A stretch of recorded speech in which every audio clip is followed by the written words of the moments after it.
The goalless draw at Telford, but obviously pre-season about so much more than the result. What did you learn from your players today? Yeah, look, there's points that were probably too honest, they were too pressing too much, and we were getting picked off, two different shapes coming up against each other. So I just said to me at half time, especially the first batch, just sometimes if you just got to stay in the block, you stay in the block. Don't be too eager. Look, if you're asking your players not to be too eager, it's not a bad thing if I'm honest. But look, as I said, we learned a little bit.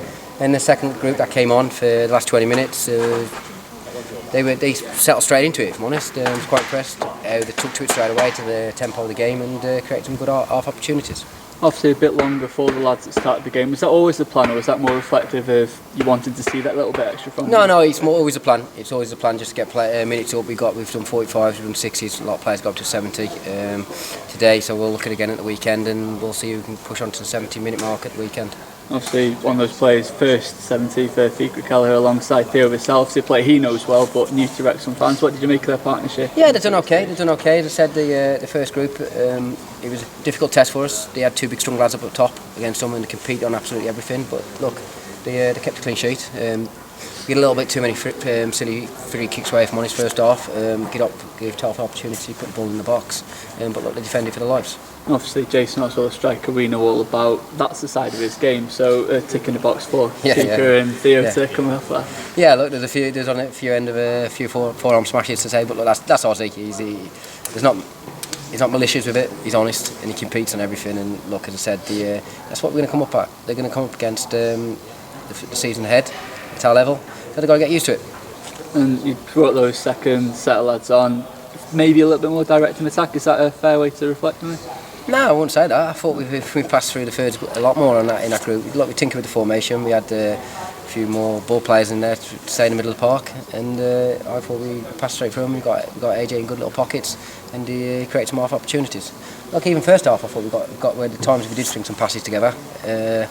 We actually got in behind them and created half opportunities. We maybe should have scored a few in the first half, if I'm honest. That's what I was getting at more, the fact that we seem to create more chances with that second group, especially when Anthony Jeffrey got on the ball. As you said, he's a player that, even from highlights, is getting fans off their seats already. Yeah, look, as I said from day one, what he's about, he's exciting, and he's just about now, he's an explosive player. We've got to get him to a point where he is explosive, but it's repetitive, and we've got to get him speed, endurance into his body.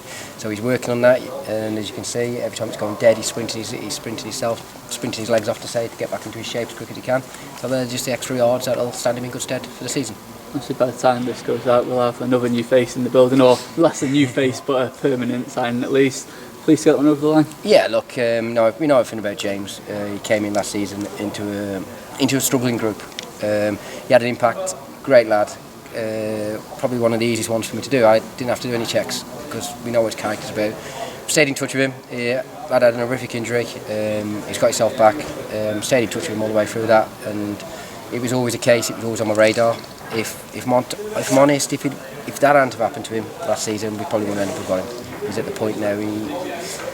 On the back end of that, some people see it as a risk. He's been with us since the first day of pre-season.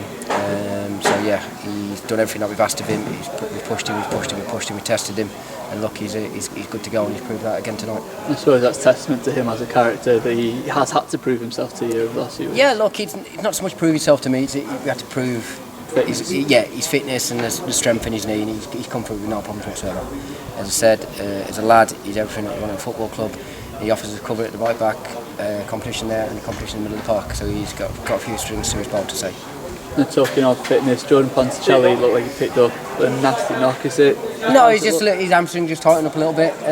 I mean, we're going to get Jordan up there. Jordan's one of those, a bit like Addy. We've managed the minutes just to bring them two down because they were back way before we were back in for pre-season.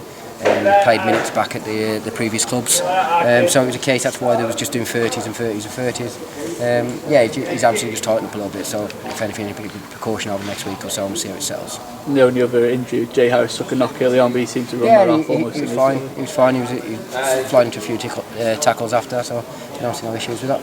So what do we do now? What's the next steps in terms of pre-season, stepping things up towards that first game? Yeah, look, we've still got 3 games to go. We've got the second leg to say to our place. So yeah, look, we got to Kidderminster at the weekend, and it's going to be, and again, like tonight, a realistic test for us, and it's where you learn stuff about them. As I said, we've had 2 wins, we've had a draw tonight, kept a clean sheet, got to Kidderminster, and look, you want to keep the momentum, so we want to make sure it's a positive result. But we need to start looking at bits and pieces now. We need to make sure when we turn over the ball, our quality is a little bit better to our teams. And as I said, we got behind them a few times, especially first half. The cross was A, a little bit too high, or B, a little bit too under it. So we just need to make sure now we start nailing these things down over the next 2.5 weeks. Obviously, a lot going on off the pitch. What's the message to the players at the moment in that regard? In what way? Look, we concentrate on. Look, we can only control what it's an old adage says. Look, we can control the controllable, and that's all we can do. Is what we can do. What happens away from the football pitch? That's above and beyond us. It goes to a vote. The football club's a community owned. So if the fans vote for it, then it's the next steps for the football club. On our side, we'll just prep and get ourselves as ready as we can.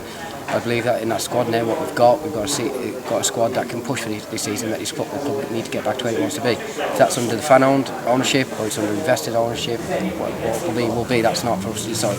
Thanks, Steve.